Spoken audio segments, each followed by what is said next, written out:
original pattern crochet tutorial. Now this pattern, it does include some macrame, but I am not a macrame pro. I don't know really much about macrame at all. I know how to make friendship bracelets, which some of the knots are similar. So we're going to work through it together. It's going to be real easy and simple though, and I guarantee you can figure it out. So here is the pattern that I already created, and I was inspired by this video that I saw on Instagram Reels. Here's a still of it right here.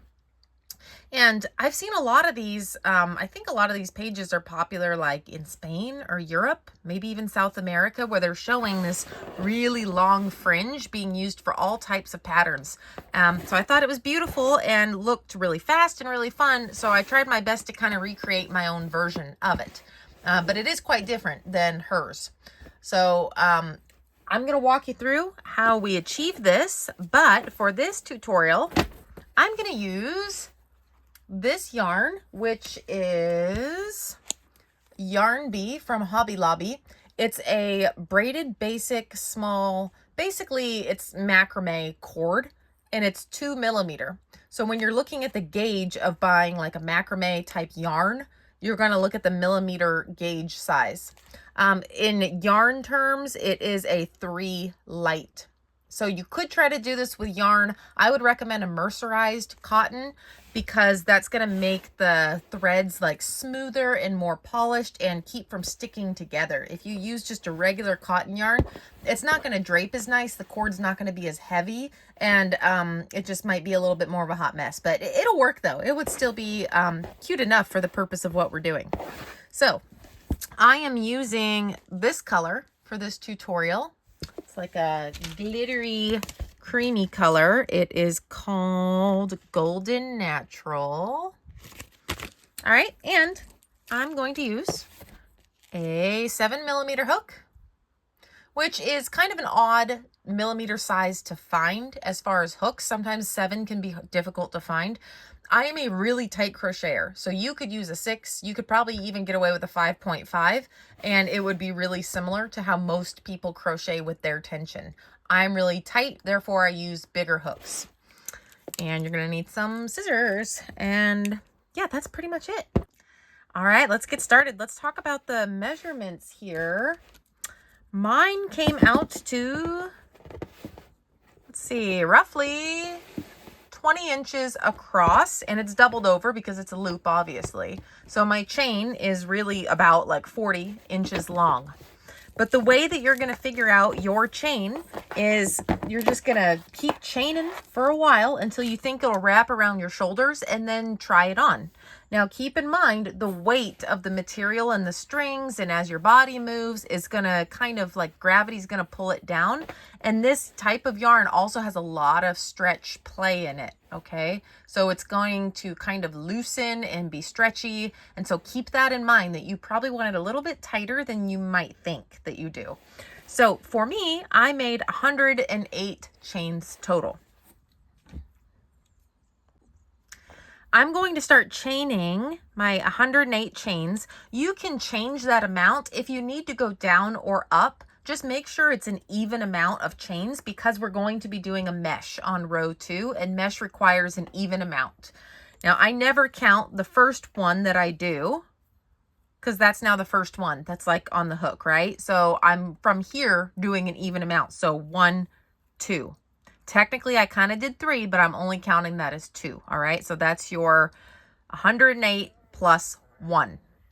Now I'm going to show you a really awesome trick to keep the chain from twisting, because basically what we're going to do is make like a really long chain, and then we're going to connect it into a ring, and we're going to do this whole circle by working in the round over and over and over. Okay, we're not seaming up any joint here.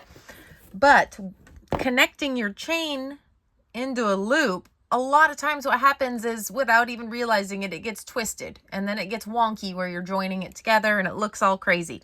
Another thing that I'm doing is I'm working in the back loop only on the first row, which complicates things even more for twisting purposes.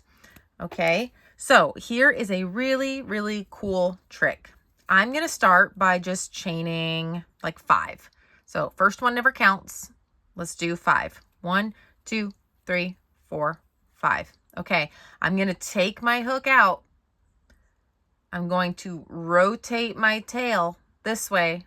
So now I'm looking at my whole chain going that way.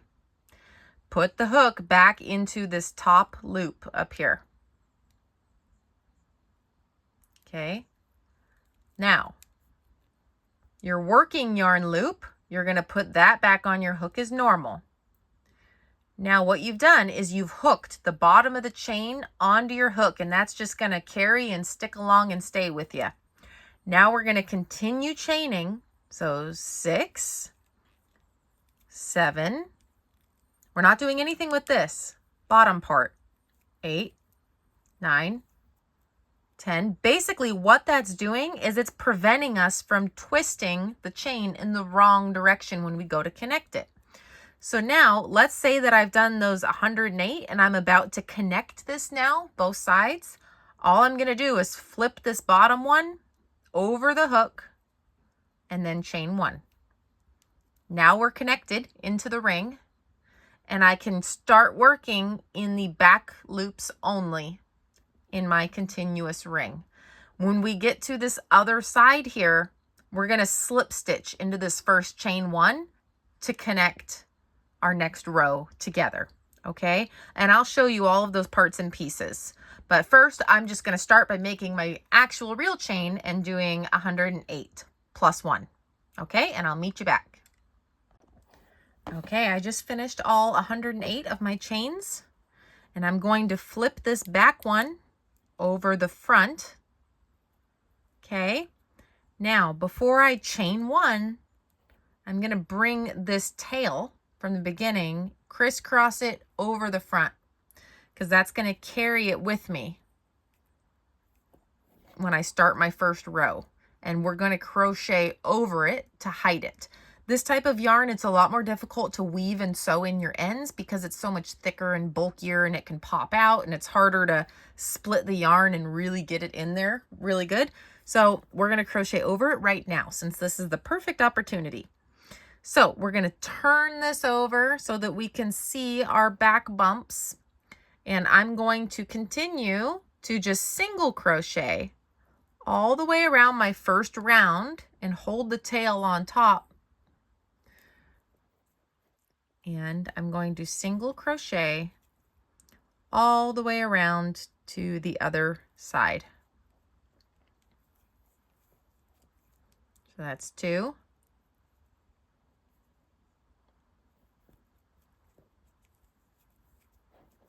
3.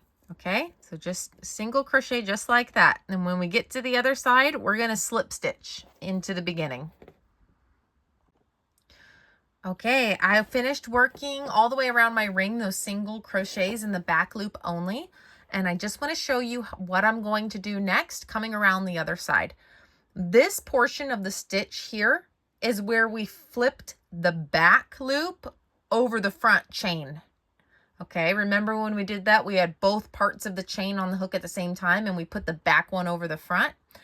That is what these 2 loops are here. This one here was my chain 1, and I'm going to slip stitch into that.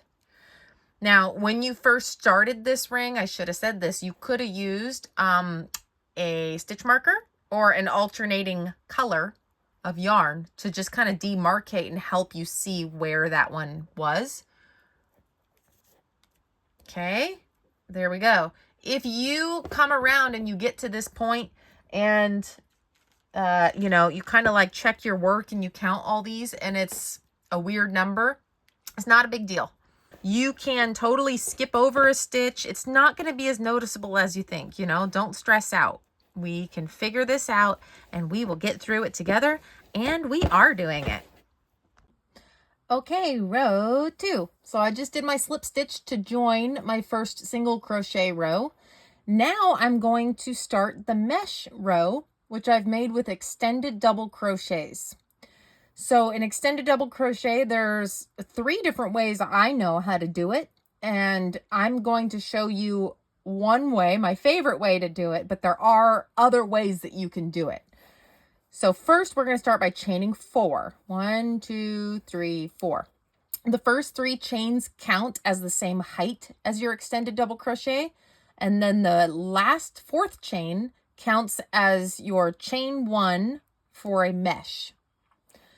So we basically just did 1 extended double crochet, chain 1.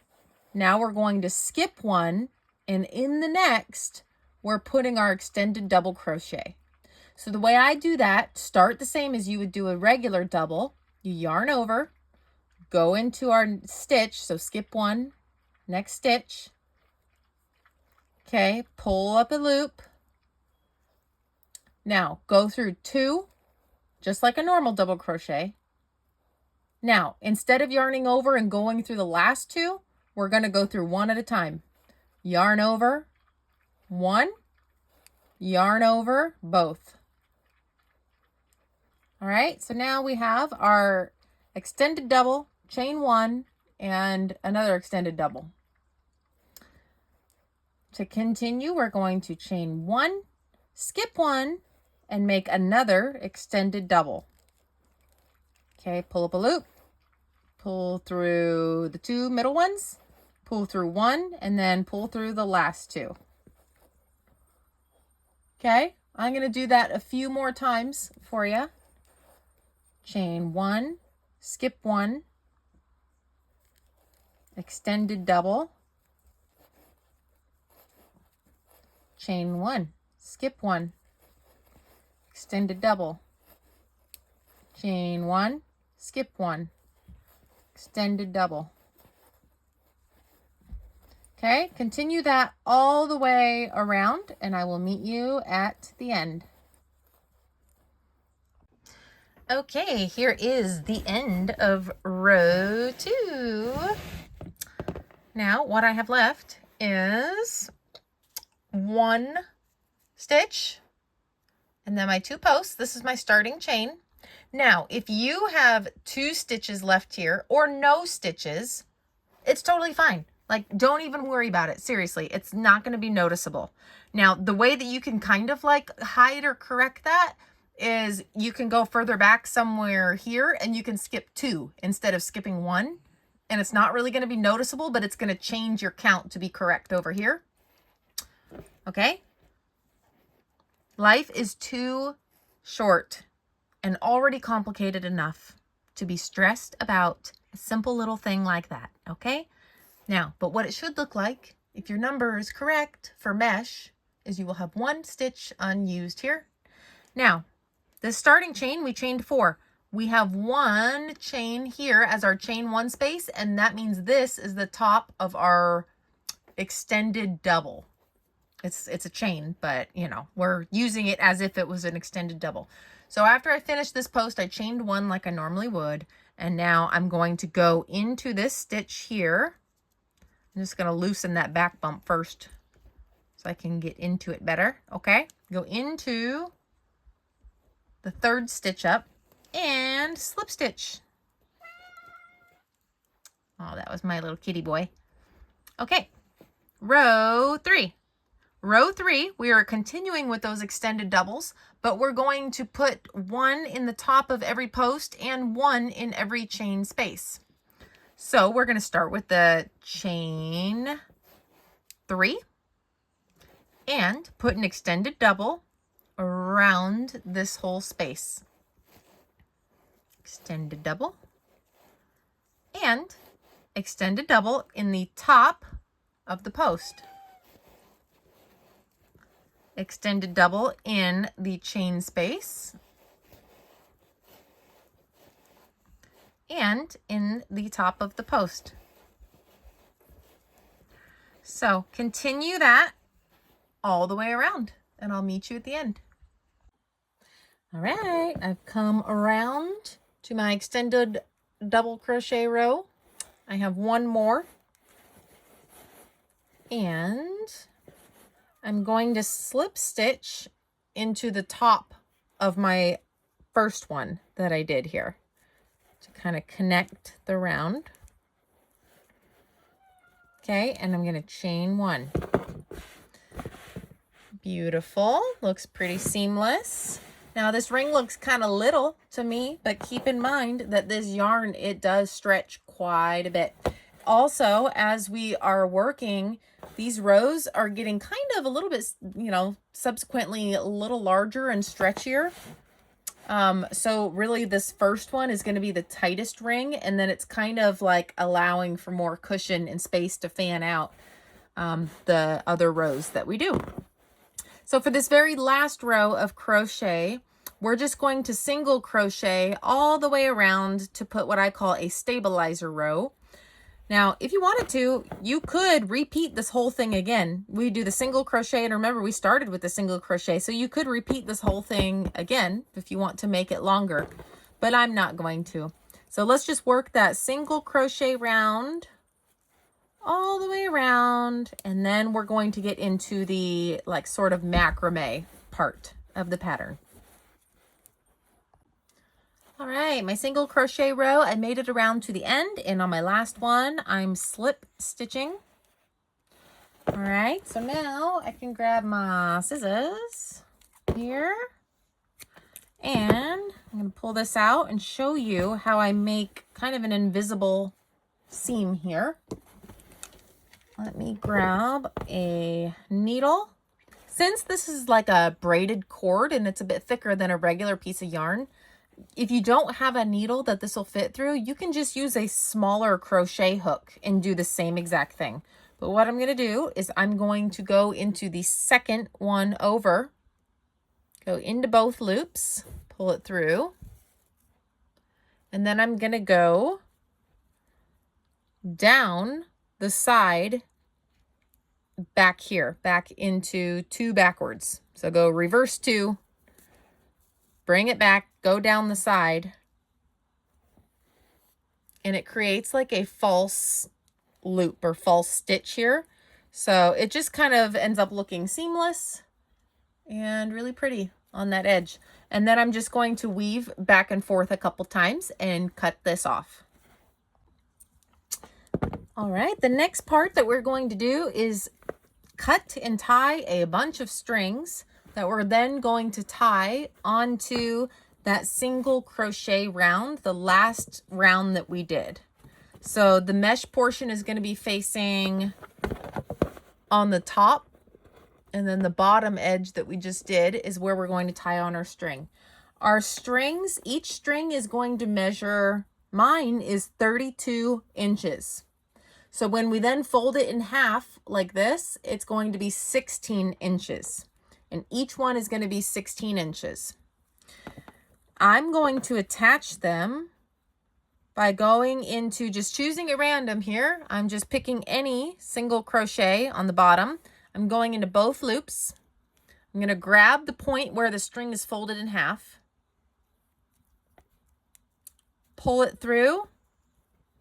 While it's on the hook, I'm going to yarn over and then pull it through that loop again with the correct side of the work facing you. Okay, now we have our 2 strings attached. Well, it's really 1 string, but it's doubled over, so that makes 2 now. And we're going to do that. I'm going to cut a bunch of strings. So however many strings you're going to need total, that's 32 inches long, is going to depend on how wide you made this. Mine is 108, right? So what's half of that? 54. I'm going to make 54 because I'm going to attach a string onto every other single crochet. Okay, so if we look at this one, I attached a string onto every other. All right, so do that and work all the way around attaching those strings, and I will see you back. Okay, y'all, I just finished adding all of my strings on. It took me maybe like 20 minutes or so. And let's get to the next part here. So I don't really know a lot about macrame, but I believe that the type of knot that I did is a right over left and then a left over right, if that helps at all. But I'm going to show you how I did it. And I have this really handy dandy foam board here, but you don't need it. Honestly, when I made my first one, I just kind of did it on my lap. So not a big deal. Let's just kind of separate the front from the back here so we don't get confused. And all we're going to do is we're going to take 2 sections here like this, any 2, doesn't matter. We're going to do the same thing all the way around. You take 1/2 of each of the pairs here. So I'm going to take 1 from here and 1 from here. The 2 on the insides closest to each other. So for now, let's just isolate these so you can see a little bit better. Okay, so I've got 4 strings. I'm going to take these outsides, get rid of them like they don't even exist. Because what we're doing is we're connecting these 2 groupings together. And now when I did all of my knots, I didn't measure. I don't know how you could measure that, if there's a tool or a way to do it. I don't really know. I just eyeballed it and it ended up working out just fine. So I'm going to make a regular knot, however you do that. Okay, so as you can see, my right string is going over and around the left, and I'm going to put it up to about that point right there. Now, the other knot that I'm going to use to secure it is going to be the opposite, left over right. Okay, and pull it up tight, kind of hold it in place. And you just pull them tight onto each other. And that makes our first V. Now I'm going to try to make all of my V's around the same length. But really, it's pretty forgiving, I've found out. It doesn't have to be perfect. The next one I'm going to do is the string from this grouping. The remainder of that grouping is going to connect to the next one. So let's get that first V out of the way. Rotate. So now I have 1 string from the first V here and take a string from the next grouping. Okay? And I'm going to do the same thing. I'm going to make a V. So I'm going to first do my right over left knot. Right string is going over the left and under it. About to there. That's about the same. And then my left over right knot. And pull it up. Tighten it. Okay, so that's how you make your first line or row of V's. Take my remainder, my leftover, and grab one from the next, and make sure that it's the one that's on the right naturally, that it's not rotated like that, that you're not grabbing the wrong one. Make sure that this knot is flat. Grab the next one, get these out of the way, do the same thing. So right over left. That looks good. And then left over right.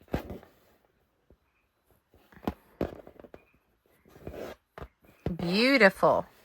Now we have 3 little V's and they're about all the same length. All right, continue that all the way around in a ring, and then I'm going to show you how to do the second row of knots, which is basically just going to be the same exact thing. We're going to tie those 2 there to make a diamond on the second row, but I'll show you that when we get there. All right, I just finished working all the way around in a circle, and that took me maybe 15 minutes, maybe 10 minutes. And we're going to do the same thing for the second row. We're going to connect.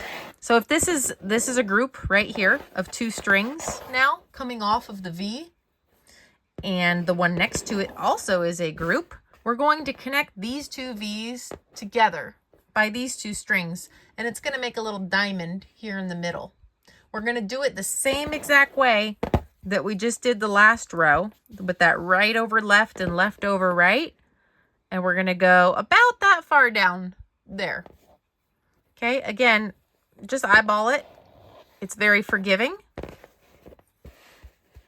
Okay, and continue that all the way around. One thing to note though is in transit, some of these get a little turny. See how this one is turned? It's kind of flipped. Just make sure that you grab the correct string, that they're all laying flat at the knot. Okay, and continue all the way around. All right, row 2 done. Again, it took me about 15 minutes. I don't really know why I'm timing it. Just if you're interested in, oh my God, how long is that gonna take? All right, we are on our last row and our final row. We're gonna do it the exact same way. So we're gonna find where our last knot, those 2 strings are coming off of the last knot there. We're gonna take the inside 2 and we're gonna make another diamond, another peak. And the same type of knot, right over left and left over right, and make that diamond as best you can. Just eyeball it, doesn't have to be perfect, okay? And that is it. Continue all the way around and we are done.